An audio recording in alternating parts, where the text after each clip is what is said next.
Sampaio, onde nós estamos aqui então nessa série que é uma jornada pela obra Divina Comédia de Dante Alighieri, onde nós mais precisamente estamos na terceira parte dessa obra ou no terceiro livro dessa obra que se intitula Paraíso, né?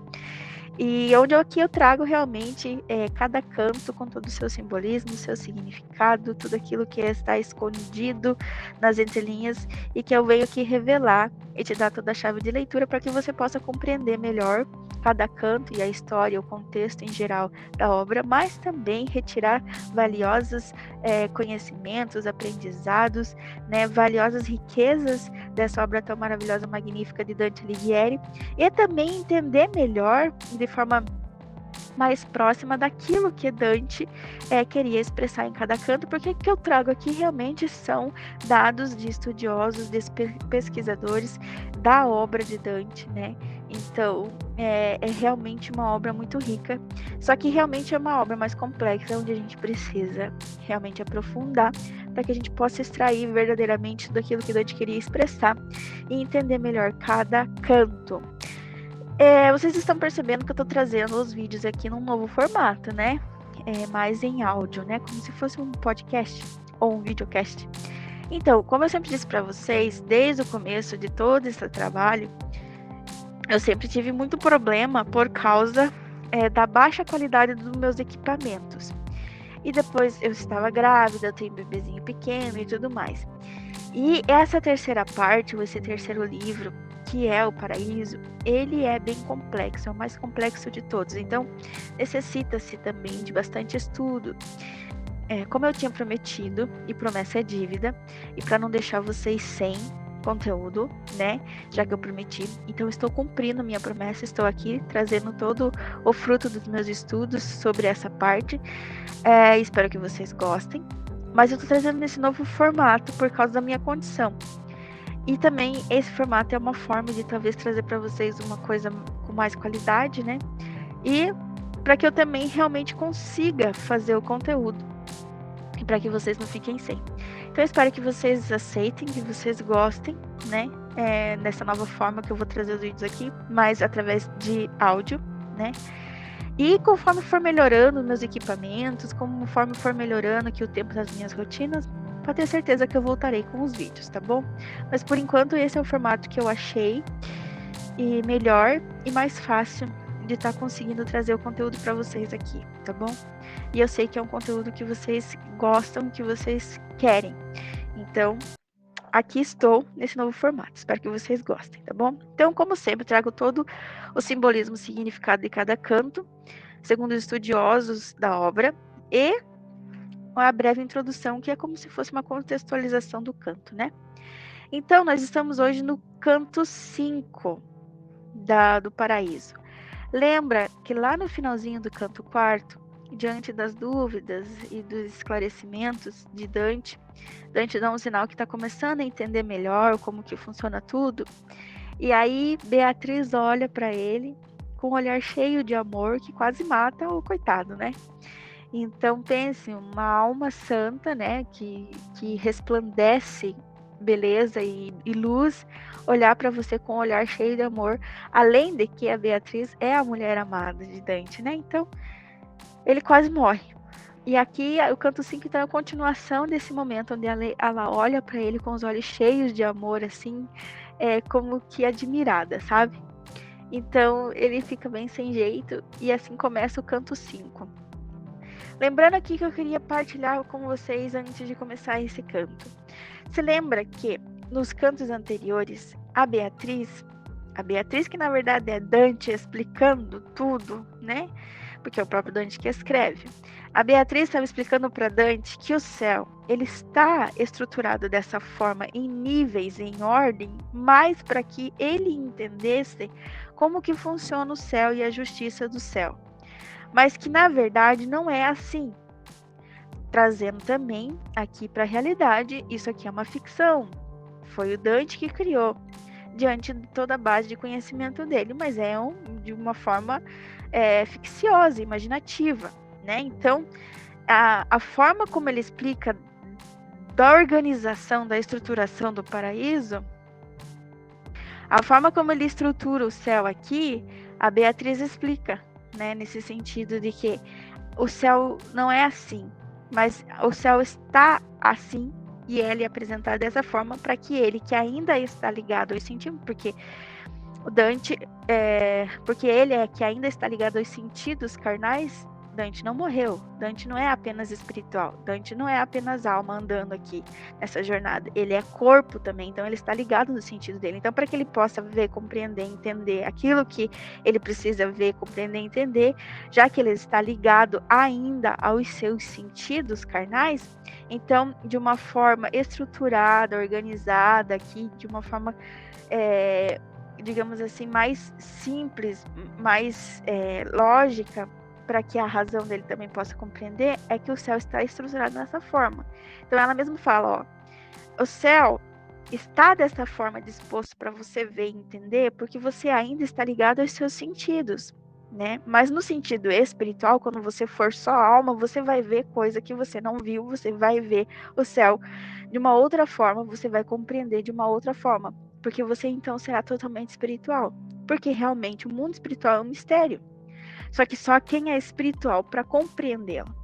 Então é isso que Beatriz está explicando, ou seja, Dante está explicando através da Beatriz referente à organização, à estruturação, à organização do paraíso aqui, do céu aqui, né? Então, esse é o céu de Dante, para que ele possa, e ele estruturou dessa forma, para que a gente possa entender de uma forma lógica e racional a justiça no céu, né, as hierarquias no céu, os coros no céu, os graus de beatitude no céu.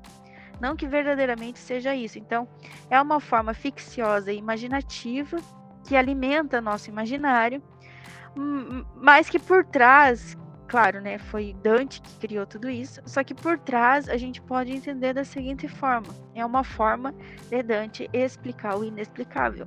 Através desse simbolismo e tudo mais, dessas alegorias e tudo mais, de a gente entender, através desse simbolismo, dessa alegoria e tudo mais, de a gente entender as leis divinas, o mundo espiritual,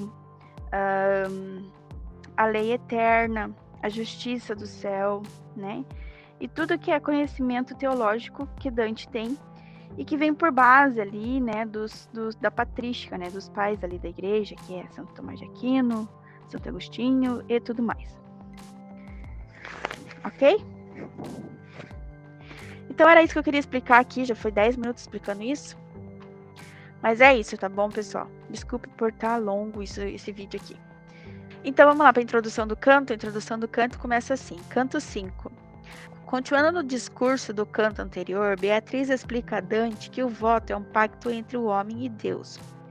Pode mudar-se a matéria do voto, mas deve ser substituída com oferecimentos de maior mérito. Beatriz lamenta a leviandade dos cristãos. Beatriz e Dante voam depois para a esfera de Mercúrio, onde estão as almas dos homens que viveram uma vida digna, adquirindo fama no mundo. Um espírito fala ao poeta. Eu vou contar aqui o comecinho, né, que é a Beatriz falando, admirada e com os olhos cheios de amor para Dante, que diz assim, ela diz assim: se no fogo do amor te resplandeço, em modo que o terreno amor precede, se aos olhos teus a força desfaleço, não te espantes, efeito é que procede desse perfeito ver que o bem compreende, e o compreendendo, em se apurar progride. O que ela está querendo dizer aqui? Olha, não te espantes que eu te olho com esse fogo do amor, né? Com esse olhar terno de amor, toda admirada e orgulhosa de saber que a luz divina já está te penetrando, Dante, e já está fazendo com que você entenda aquilo que só espiritualmente podemos entender. Isso diz respeito também que você está avançando, que você está progredindo, que você está evoluindo, e aquilo que antes talvez você não conseguisse compreender de uma forma carnal, você já está compreendendo, mas de uma forma espiritual. Então, Deus, a luz divina, já está adentrando dentro de você. E isso é uma grande progressão, uma grande evolução. né? Você já está entendendo das coisas espirituais e divinas que eram complexas e que só o teu ser espiritual poderia compreender. E de uma forma fácil que eu não precise tanto explicar. Isso me traz uma alegria tanta, uma admiração, um orgulho tanto de ver que você está evoluindo, que você está progredindo, que você está entendendo, que você está compreendendo tudo aquilo que o Deus está querendo te revelar. É mais ou menos isso. Só que aqui, nesse canto 5, a Beatriz continua explicando sobre realmente a natureza dos votos ali, né? A gente lembra que no canto anterior tinha a Constância e uma outra que fizeram votos e que não conseguiram cumprir os seus votos. E por isso que eles estão aqui no primeiro nível da beatitude, ou seja, num grau inferior de beatitude. Mas aqui, como eu disse, numa forma estruturada para que a gente possa entender que existe hierarquia no céu, mas que todos gozam da mesma maneira de Deus, porque Deus emana seu amor e sua graça de forma perfeita, plena e igual. Deus não faz acepção de pessoas. Eles são felizes e gratos por tudo que recebem e sentem tudo de uma forma extraordinariamente grata, feliz e justa. Então, não existe diferença realmente, né? Mas existe uma hierarquia. A gente já sabe dos coros dos anjos, existe uma hierarquia, né? Mas não que eles estejam privados de saborear, experimentar Deus mais ou menos. Não, eles experimentam de uma forma plena e perfeita, porque Deus se dá em plenitude, se dá em graça e amor de forma plena e igual a todos, né? Então é mais ou menos isso. Então, à medida que Dante sobe, a sua mente é capaz de compreender melhor o que sente e o que vê. Inicialmente, só é capaz de ver através dos sentidos, né? Mas isso faz com que ele ofusque, né, com a luz emitida pelas almas.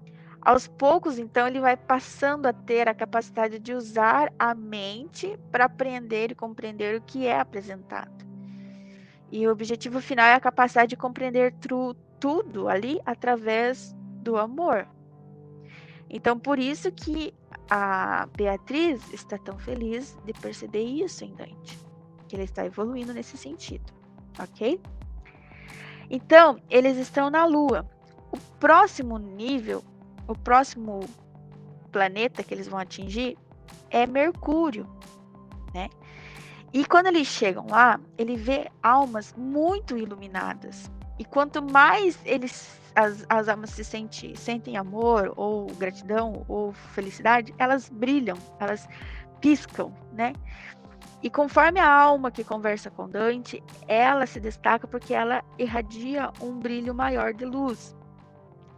Então, nesse olhar apaixonado e admirado, cheio de amor, de alegria, de orgulho, né, nesse sentido bom, né, de Beatriz para Dante, eles dão um salto, um pulo até o próximo planeta. Ele fala que como se tivesse uma flecha sendo atirada para o seu alvo, né? Então, num pulo, num salto, numa lançada, eles chegam na próxima hierarquia no céu, no próximo planeta, que é o Mercúrio. Esse planeta, né, está destinado a pessoas de cargos de liderança e que tiveram uma vida boa, uma vida santa. Então eram realmente lideranças, eram exemplos e realmente lideranças, exemplos bons, verdadeiros, ok? Beatriz fala ali no seu discurso sobre a inteligência, sobre os sentidos, sobre estar evoluindo, né? Sobre as criaturas inteligentes. As criaturas inteligentes são os homens e os anjos, que eles têm o livre-arbítrio, né? E eles têm essa faculdade, né? Que é a inteligência, de conhecer, de entender, né? E ali ela começa a discorrer também um pouco sobre a natureza dos votos. Se lembra? Que Dante até questiona, mas se aquelas duas exemplos de almas que elas foram tiradas do convento não por força da vontade delas, mas foram forçadas, por que então elas perderam em grau de beatitude? Porque elas tiveram a oportunidade de voltar e cumprir os seus votos e não cumpriram. Ou durante a vida ali não pegaram e trocaram a natureza dos votos, né, por um compromisso maior, né? Que é o que ele explica, que ela explica ali na introdução do canto, né? Pode mudar-se a matéria do voto, mas deve ser substituído com oferecimentos de maior mérito. E elas não fizeram isso. Quem que pode fazer isso? A igreja, através do confessor, que entende o caso, que entende bem o caso ou a vida da pessoa. Que aí entra aquela história das chaves de prata e de ouro lá no começo do purgatório, né? Que foi aquilo que Jesus instituiu, que ligares no céu será ligado na terra, que ligares na terra será ligado no céu. Então as chaves de prata e de ouro, que são os símbolos, né, que a gente já falou aqui sobre lá no purgatório, que é aquele anjo que fica na entrada lá da porta de São Pedro, que permite então a entrada, né, das almas ali passando pelo purgatório, que representa então a permissão dada pela igreja para que possa absolver uma pessoa de cumprir determinada promessa feita ou não. E absolver, né, ou trocar, digamos, a natureza. E como essa é a ordem eterna, né, da palavra de Deus, que ligares no céu será ligado na terra, então realmente é ligado. A chave de prata, então, né, representa o discernimento que o sacerdote tem para que possa julgar corretamente a absolvição. E a chave de ouro representa a sua autoridade. Então, pela igreja pode-se mudar essa natureza dos votos. Mas é necessário, então, um sacerdote, um diretor espiritual, que conheça toda a história, entenda toda a história e possa, então, discernir através, né, da chave de prata e de ouro que Jesus concedeu à igreja. Ok? E aí, ela fala sobre a natureza dos votos, né? Que a essência de uma promessa não pode ser permutada. Já a matéria dela pode, desde que seja autorizada pela igreja, em troca de uma oferenda de valor maior. Só que Beatriz, ela fala: cristãos, não façam a bobagem de prometer, porque vocês não sabem o dia de amanhã. Como diz lá a palavra de Deus, né? Vocês não podem acrescentar um covo da vida de vocês. Vocês não sabem o que vai acontecer com vocês amanhã. Vocês não sabem se vocês vão conseguir cumprir a promessa de vocês amanhã. Então não faça, de modo mais evite de todo tipo de promessa. Porque talvez você não tenha condição, a tua boa vontade pode até existir em cumprir, mas você não sabe as tuas condições de amanhã. Então Beatriz adverte para que não se faça promessa, que não se pode cumprir, pois pode ser que não seja possível nem cumprir, nem permutar a matéria, né, de uma promessa. E assim, por causa disso, né, você falhar em alguma forma nessa tua evolução espiritual, né, e como essas almas que infelizmente não conseguiram cumprir seus votos, as suas promessas a Deus, né? É uma coisa entre Deus e o homem. E não fizeram nada para realmente remediar isso tudo. E ficou por isso mesmo. E, querendo ou não, perderam em grau a beatitude. Então, é nesse sentido que Beatriz aqui fala, né? Aí ela coloca alguns exemplos, como o Jefté, o grão-duque da Grécia, né? E tudo mais. Por quê? Esses homens, eles fizeram promessas, só que eles sofreram consequência com essa promessa. Que nem o Jefté. A promessa de Jefté é na Bíblia, Juízes 11:30.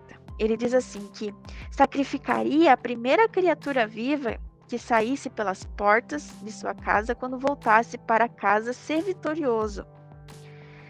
E nesse sentido, quando ele é vitorioso, e quando ele volta para casa, a primeira pessoa que ele vê saindo das portas é a própria filha.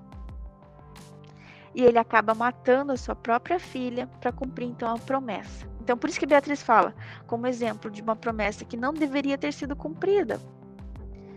Então, não prometa coisas que você talvez não conseguiria, não poderia cumprir. Entendeu?